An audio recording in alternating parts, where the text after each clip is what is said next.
자, 수업을 시작하도록 하겠습니다. 오늘은 이제 산과 염기 그리고 pH 이런 거에 대해서 간단히 한번 보도록 할게요. 대부분 아마 어느 정도는 친근하게 알고 계실 겁니다. 산, 염기, 산성, 염기성 이런 애들이죠. 엑시드, 베이스. 영어로는 이렇게 표현합니다. 자, 산은 일반적으로 신맛을 내며 푸른 리트머스를 붉게 바꾼다. 요걸 이렇게, 그죠? 염기는 미끈거린다. 왜 미끈거려요? 손에 하면 단백질을 녹여서 미끌미끌미끌 거리는 겁니다. 그리고 붉은색 리트머스 시험지를 푸른색으로 바꾼다. 자, 산이라고 하는 건 뭐가 있을까요? 염산, 황산. 우리 그 테러 범죄, 그런 테러에서도 염산 테러, 황산 테러 하죠. 사람한테 그런 산 물질을 던져가지고 사고를 유발시키잖아요. 그런 것들. 염산, 황산 이런 건 굉장히 강산이에요. 아세트산, 뭐 이런 거. 이런 애들은 약산인 거고. 자, 염기. 미끈미끈 거리는 거고, 단백질 손에 닿으면은 산처럼 확 타거나 그러진 않지만 단백질을 녹여서 미끈미끈미끈 하는 겁니다. 그래서 뭐 산은 위험하고 염기는 위험하지 않다. 이렇진 않아요. 산도 위험하고 염기도 위험한 물질입니다. 그리고 산은 일반적으로 신맛, 신맛을 낸다 그랬는데 염산을 우리가 먹어볼 수는 없어요. 그죠? 절대 만지거나 먹으면 안 됩니다. 산과 염기. 그런데 이런 산과 염기는 우리가 이런 물리적인 또는 관찰에 의해서 특징을 규정할 수가 있어요. 하지만 아레니우스, 브랜스테드로리, 루이스 이 세 명의 세 가지의 한 명, 두 명이서 같이 한 명. 이분들이 정의를 내린 것들이 있습니다. 그거에 대해서 한번 간단히 한번 볼게요. 일단 아레니우스는 산이라는 거는 수용액에서 수소이온을 내어준다. A라는 게 있는데 요거를 어떤 물 속에 넣었다고 칠게요. 그럼 이 물 속에는 A가 있고 수소가 이렇게 떨어져 나온다. 수소이온이 있으니까 산성이 된다. 이런 의미입니다. 염기는 반대로 수산화이온, OH 이온이 나온다. 그리고 여러분, 아레니우스나 브랜스터드 로울이나 루이스 이 사람들의 이 정의를 보면은요, 결론적으로는 다 똑같아요. 결론적으로는. 하지만 이렇게 나온 것들은 뭐냐면 설명, 적용, 정의 한계. 자, 수소이온을 내어주고 수산화이온을 내어주는 게 산과 염기의 정의라고 했는데 어떠한 경우에서는요, 여러분 수소이온을 내놓지 않는데도 산성이 있는 경우들이 있어요. 즉 산과 염기를 아레니스 정의에 의하면 설명을 할 수 없는 거죠. 그런 것처럼 아레니우스나 브랜스테드 로울이나 루이스나 모두 각각의 정의로서 설명을 한 다음에 적용을 했을 때 정의가 한계가 있습니다. 그래서 이 세 가지는 결론은 같은 이야기를 하고 있지만 예를 들어서 설명을 할 때 어떤 특이 케이스 또는 특정 사항에 대해서 한계점들이 적용 있어요. 우리는 기본적으로 같은 뜻을 갖고 있다. 그리고 읽어보면은 다 동일한 내용임을 우리가 알 수 있습니다. 자, 요 정의들 사실은 이거 우리가 대면 수업해가지고 퀴즈 보잖아요. 이거 다 퀴즈로 나옵니다. 근데 비대면을 하다 보니까 조금 한계가 있네요. 꼭 기억을 해주시고요. 자, 그럼 산화, 환원 그리고 산화환원을 했으면 산화제, 환원제 간단히 한번 볼게요. 산화라는 거는 산소와 결합, 산화수가 증가, 전자를 잃는 반응. 환원은 반대입니다. 산소와 결합된다는 건 뭐예요, 여러분? 다른 얘기로 하면 연소를 시켰다. 산소랑 결합시킨 거예요. 물론 열을 가했지만 산소랑 결합된 것들입니다. 그리고 산화제, 환원제가 있어요. 산화제는 자신은 환원이 되고 누군가를 산화시키는 거예요.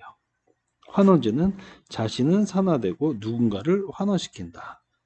그러니까 반응을 시키는 대상물이 주제가 되는 겁니다. 산화제는 요 앞에가 만약 헷갈리다고 치면 산화제는 산화시키는 물질, 환원제는 환원시키는 물질이에요. 근데 산화, 환원이라는 반응은 동시다발적으로 일어나거든요. 산화가 되면 환원이 되는 애가 있어요. 또 어떤 애가 산화가 되면 환원이 되는 애가 있어요. 반대로. 그렇기 때문에 자신은 환원되고 누군가를 산화시키게끔 이런 구조가 나오게 되는 겁니다. 자, 그러면 산화제에는 오존이나 뭐 차염소산이나 차염소산 나트륨이나 과망갈산 칼륨, 중구로산 칼륨 이런 것들이 있고 환원제에도 뭐 대표적으로 황산 제일처, 티오황산 나트륨 이런 애들이 있습니다. 그러면 어떤 상황에서 산화가 됐고 산화수가 증가했다 뭐 이런 개념들을 이용을 해서 자신이 환원되고 누군가를 산화시켰다. 그러므로 얘는 산화제다라는 걸 한번 체크해 볼게요. 요 설명을 가지고 한번 예를 들어보겠습니다. 예. 하나하나 읽어보시면은 쉽게 이해가 될 거예요. 자, 다음 페이지에 제가 예를 적어놨습니다. 자, 크롬산이 있어요. H2CrO4 크롬산이에요. 크롬산이 있고 황산철이 있습니다. 그리고 황산이 있어요. 얘네들을 세 가지 물질이 반응을 하면은 황산크롬과 황산철, 물이 생성이 됩니다. 자, 이런 경우에 어떠한 물질이 산화제고 어떠한 물질이 환원제인가 한번 차근차근 체크해 보겠습니다. 요놈 1번, 요놈 2번 이렇게 볼게요. 자, 크롬산은 여기서 기본적으로 여러분 H2CrO4 여기서 산화수를 한번 볼게요. 이 물질에서 산화수는 뭐냐면 전자의 플러스 마이너스 개수라고 보시면 돼요. 얘네들은 여러분 요 한 분자에서 더하면 다 0이 됩니다. 자, 산소 같은 경우 마이너스 2까지요. 5, 2 마이너스잖아요. 4개 있으니까 마이너스 8입니다. 수소는 수소 플러스잖아요. 2개 있으니까 플러스 2예요. 자, 얘랑 어떤 숫자랑 얘랑 더하면 0이 돼야 돼요. 그럼 얘는 뭐가 되겠어요? 플러스 6이 되겠죠. 그죠?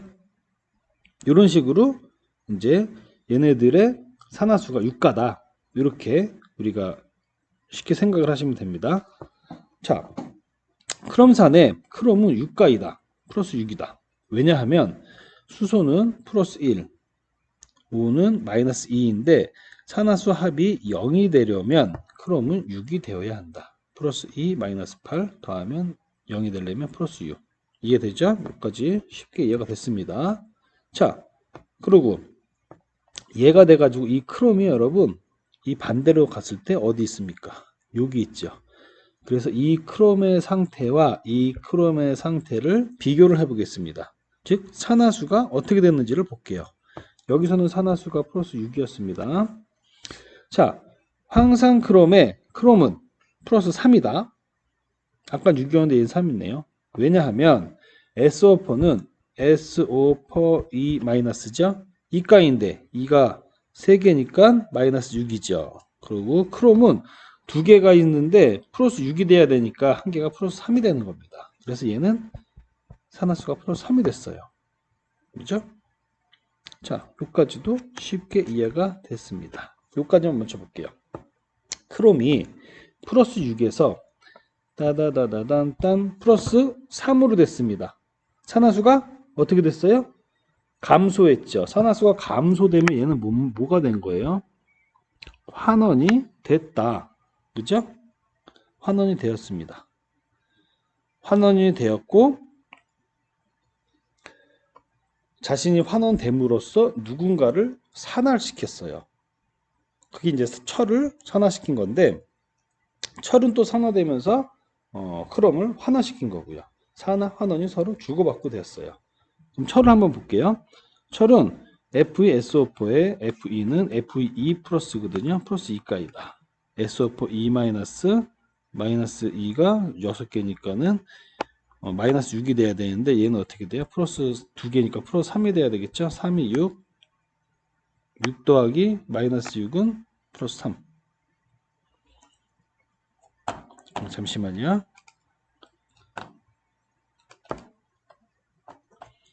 여러분 잠깐 제가 멈췄어요.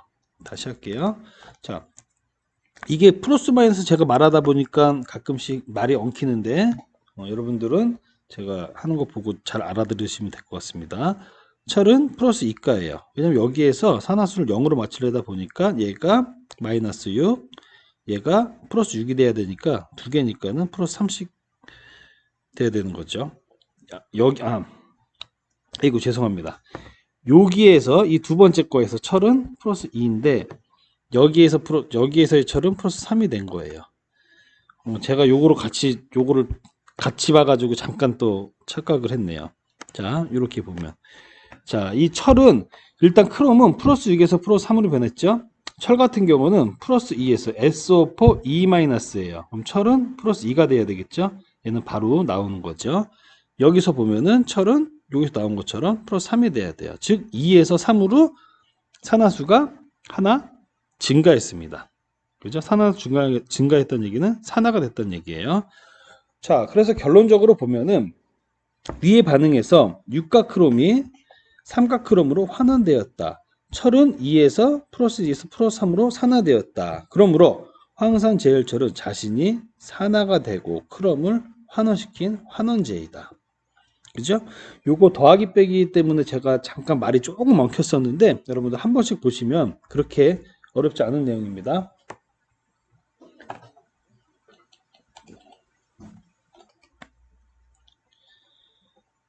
자, 이어서 할게요. 자, 그 다음 지수.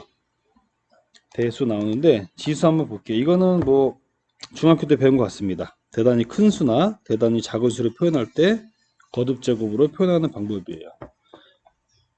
즉 0.0000283은 2.83 곱하기 10 마이너스 5승. 이런 식으로 변형 여러분들 쉽게 할 수 있죠.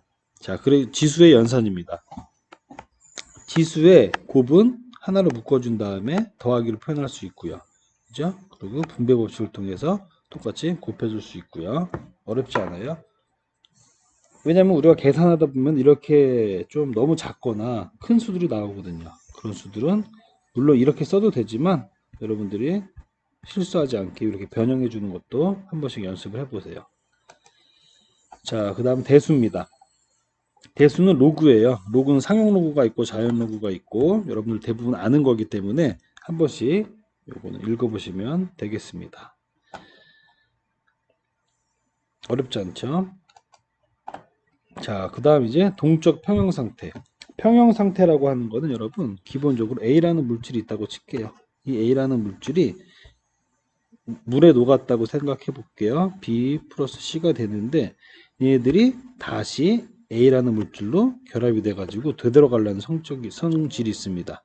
즉 가는 정방향, 역방향, 정반응, 역반응 이것들이 속도가 같아질 때 A에서 BC로 가는 속도 V1이 있을 거고요. BC에서 얘네들이 결합돼서 A로 되돌아가려는 V2가 있을 겁니다. V1과 V2가 같을 때 우리 눈에는 반응은 계속 연속적으로 일어나고 있지만 보는 눈에는 반응이 없는 것처럼 보여요. 이걸 평형상태라고 하는데 저희가 동적 평형상태 어떤 건지 한번 보도록 하겠습니다. 자, 제가 이제 이거를 이야기를 하고 이 뒷페이지 보면은 이야기한 걸 그대로 알아보기 편하게 적어놨어요. 그래서 한 번씩 읽어볼게요. 동적 평형상태. 소금을 물에 넣으면 녹는다. 그죠? NaCl이 Na 플러스 Cl-로 녹습니다. 이 반응을 용해라고 한다. 즉 용해되는 속도는 NaCl이 많을수록 빠르다. 그죠? 많을수록 빨라요. 그리고 용해되는 과정 여기를 V1이라고 할게요. NaCl의 농도가 높으면 높을수록 얘네 양이 많겠죠. 그죠? 자, 그래서 이 V1의 속도는 NaCl의 대가로가 치면 몰 농도예요.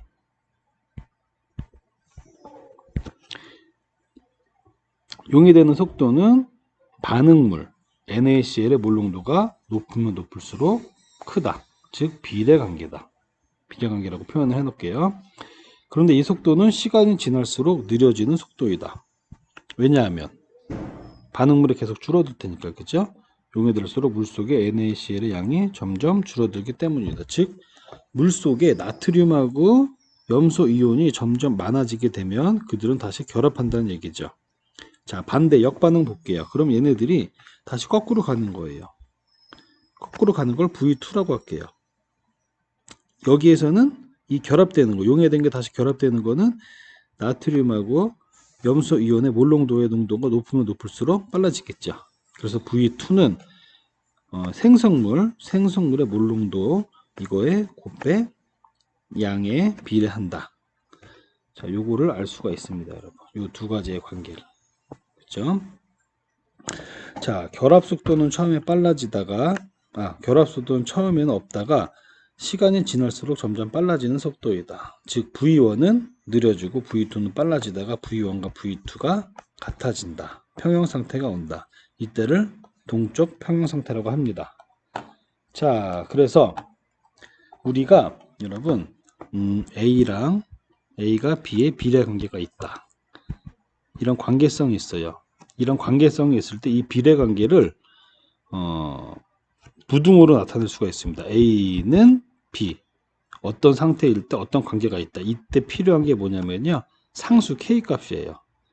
이 상수라는 거는 뭐 K 값을 넣어도 되고 P 값을 넣어도 되고 여러 가지 표현하는 거에 따르지만 어떠한 비례 관계를 이퀄 관계로 바꾸기 위해서는 항상 상수가 필요합니다. 이때 우리도 상수를 쓸 건데요. 이때 이 상수 K 값을 반응 속도 상수라고 정의를 하고 표현을 하도록 할 겁니다. 잠시만요. 제 시간을 한번 볼게요. 이거까지 해도 되겠네요. 자, 그래서 위에서 했던 거를 다시 한번 여기다가 정리만 해 놓으면 V1은 NaCl의 몰농도, 즉 반응물의 몰농도에 비례를 합니다. 이 비례를 요거를 요 이퀄로 바꾸기 위해서 어떻게 써요? 반응 속도 상수 K1을 넣어줬습니다.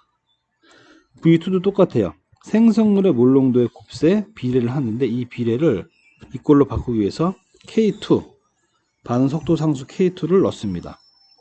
즉 동적 평형 상태라고 하는 건 뭐였어요, 여러분? 용해와 결합이 같아지는 V1과 V2가 같아지는 이 순간을 얘기합니다. 그러면 V1과 V2가 같을 때 보면은 K 값은 K 좌변으로 옮기고 나머지 몰농도들은 우변으로 옮길게요. K1을 K2로 나눈 것은 NaCl 분의 Na 곱하기 Cl입니다. 즉 반응물의 몰농도의 곱분의 생성물의 몰농도의 곱이에요. 평형 상수라는 것은. 이해가 되겠죠? 여러분 크게 어렵지 않습니다. 우리가 이거 갖다가 이 속도 상수 갖다가 얘네들의 몰농도의 농도를 또 역으로 알 수 있어요. 농도를 역으로 계산할 수 있다. 이걸 나중에 pH를 구할 때 우리가 한번 해볼 겁니다. 그래서 우리는 동적 평형 상태 또는 이 평형상수 K는 반응물의 몰농도의 곱분의 생성물의 몰농도의 곱이다. 이거를 꼭 기억을 해주시면 좋겠습니다. 그러면 이런 이론들을 바탕으로 해서 우리가 pH를 실제로 어떻게 되는지, 그리고 pH가 어떤 물질로 용해가 됐을 때 pH 변화가 어떻게 되는지를 한번 보도록 할게요. 다음 동영상으로 넘어가겠습니다.